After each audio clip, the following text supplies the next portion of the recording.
Welcome to the Fear and Greed Business Interview. I'm Sean Aylmer. Nuclear energy is a hot topic at the moment. The federal opposition is reportedly set to include small modular nuclear reactors in its energy policy before the next budget.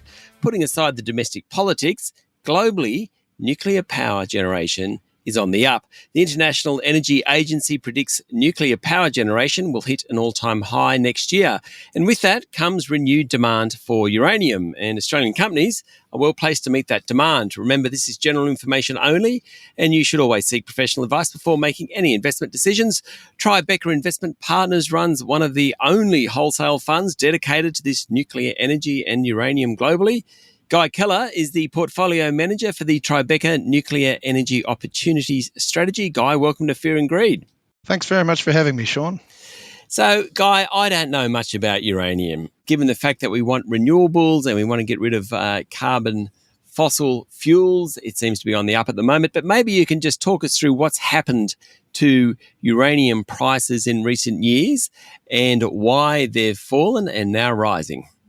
Sure. Yeah. So obviously we were in a beginnings of sort of a cycle throughout the early 2000s that was derailed by the global financial crisis, picked itself up off the floor again, and was looking like a healthy sector until we had the Fukushima tsunami that caused an accident in one of Japan's nuclear reactors. We've had more than a decade now of nuclear being not a popular choice. In fact, the West were retiring reactors early. Germany very publicly was moving completely away from nuclear, and of course Japan shut theirs down. I think what's changed though is you've seen a push towards decarbonisation, and that has shone the spotlight on moving away from coal and gas as electricity towards things like wind and solar. But then we've sort of realised that we actually need to replace baseload electricity, which is electricity that runs 24 hours 7 days a week, and doesn't need the sun to shine or the wind to blow. And so, of course, nuclear then, the countries that had nuclear decided they should probably keep it on because it solves a lot of the carbon problems. I think nuclear electricity generation is about 10% of the world's electricity, but actually solves about 40 to 45% of the decarbonisation of electricity grid. So it's amazingly efficient form of electricity in the fight to decarbonisation. When you fast forward through towards the war in Ukraine, that caused many governments to look for energy security, and it was yet another factor. And these are governments making these decisions, right? Not commercial decisions. They're governments saying, we want nuclear power to stay on, and in fact, we want to look at building more. So I would imagine that most people would support nuclear energy except for safety concerns. So the big question is, how safe is nuclear? Well, the fact of the matter is there's a bunch of countries that have nuclear, and they have had nuclear since the 1950s and 1960s. There's 420 reactors operating globally, and there's 20 or so idled, most of those in Japan. We're in the middle of the biggest reactor build program we've seen in decades, with 62 reactors being built, the majority of them being China, of course, but there's 13 other countries that are also building nuclear. And, you just need to look at COP28, for example, when, for the first time ever, nuclear was front and center of that. So, whilst our government might have been in the tents in the back car park talking solar panels, there was 22 nations that agreed that they needed to triple nuclear capacity by 2050 in order to meet decarbonisation goals. Now, they're probably not going to get there, but I think the fact that there's such good momentum towards nuclear, that governments are getting much more comfortable with it, would suggest what I already know, that the current generation of nuclear reactors are in fact very safe. So the small modular nuclear reactors, you're going to have to give me a lesson in these. I kind of get the idea of the big nuclear reactor, the small modular ones. Just how do they work? Well, so there's two stages of small modular reactor. The first is a smaller version of existing technology. So that's a light water or pressurized water reactors, just not on a gigawatt scale, but on a 300 megawatt scale. So Westinghouse has got the AP300 coming out, for example. And, it's basically the Westinghouse 1000, but a third of the size bigger. The reason that is becoming more popular is because the whole idea is because they're smaller, there's not as much heavy forging. You can make things in the factory, you can make more of them, you can roll them out more efficiently. So that's existing technology. The second stage is what I generally call as advanced reactors, and that's looking at your high temperature gas cooled reactor, your molten salt reactor, your fast breeder reactors. So whilst that technology has been around and is tried and tested in labs and various places, it's not commercially in operation, with the exception of a high temperature gas cooled reactor that in fact is actually connected to the Chinese grid this year, or last year. So there's the smaller version of what we know, easier to regulate, and once governments solve who's going to where the funding costs are first of a kind, I think they'll roll out very, very quickly, because when you look at those sort of size, guess what? They're about perfect size to replace coal on coal-fired sites. Okay, so where does Australia fit into this? And obviously our uranium reserves, where do we fit in? Well, Australia has got one of the biggest uranium reserves in the world, and the majority of that sits in BHP's Olympic Dam deposit. However, there are plenty of other uranium showings in different parts of Australia. The problem is at the moment is that South Australia and Northern Territory are largely open for business. Northern Territory doesn't have an operating mine, but South Australia has obviously Olympic Dam, the Beverley 4 Mile mine, and by the end of this month, Boss will be producing out of its Honeymoon deposit in South Australia as well. But when you look at Western Australia, for example, it's a sitting government policy to not allow uranium mining. It's not illegal, it's just the government policy. And that's the same with Queensland. Again, a sitting government policy. New South Wales, there's still some legislation, and Victoria, we haven't found much uranium, but you're not allowed to do anything down there anyway. Stay with me, Guy. We'll be back in a minute.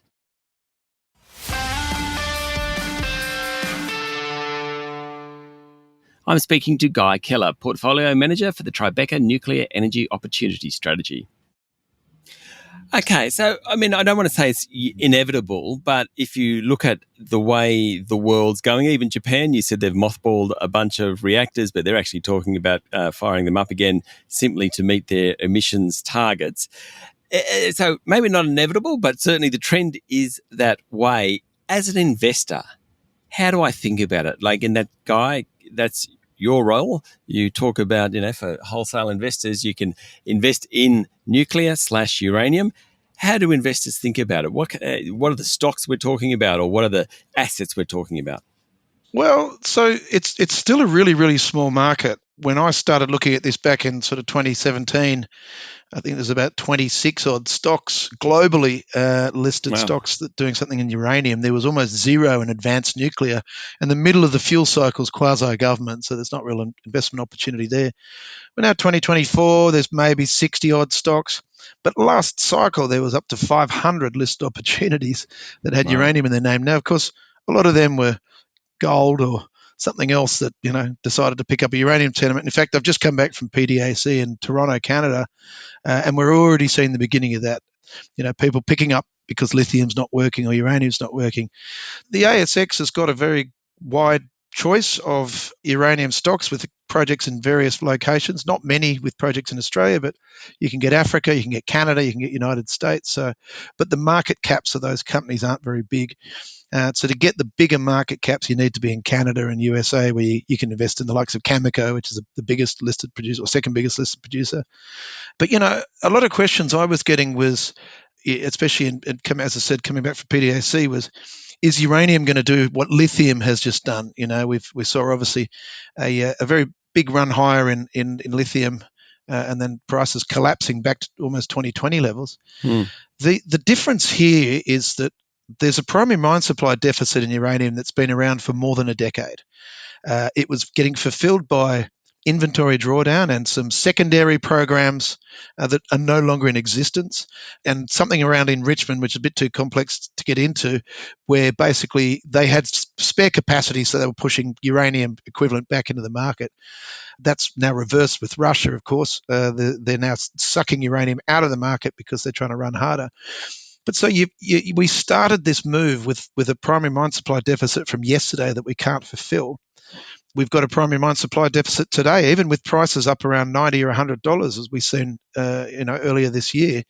There's no wall of supply that's going to come to market here to try to solve this at the moment. And as I mentioned earlier, we're in the middle of the biggest reactor build program in decades. So we we've got future demand that we can't solve for at the moment either. So it's an extraordinarily tight market where supply has been completely neglected, both in exploration and project development. And now that prices are getting to a level where they're interesting, a lot of these developers are now, trying to get permits in place, trying to get project finance in place. I mean, when was the last time a bank debt project financed a uranium project? More than a decade ago. There's a lot of things that need to go right, and price here is not going to solve it necessarily. So, Guy, just quickly, in terms of government policy then, it sounds like we need more than just the market to solve it. How important is government policy? Obviously, the federal government in Australia has been opposed to uranium mining for a long time. The opposition is making noises otherwise. But do we need a better government paradigm for the development of the industry?